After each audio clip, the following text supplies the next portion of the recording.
કરી શકે.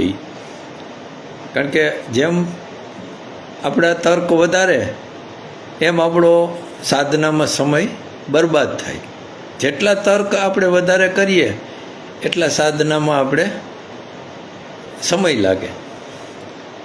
ભક્તિ કરવી કે સાધના કરવી કે પૂજા પાઠ કરવા, પણ હૃદયથી કરવા, મનથી નહીં.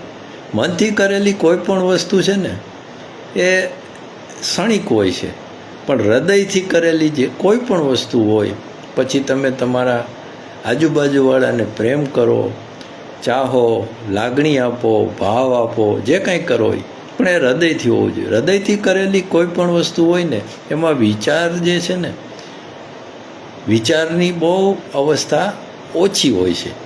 એમાં કાંઈ આનાકાની ન હોય, જરાય આનાકાની હોય જ નહીં.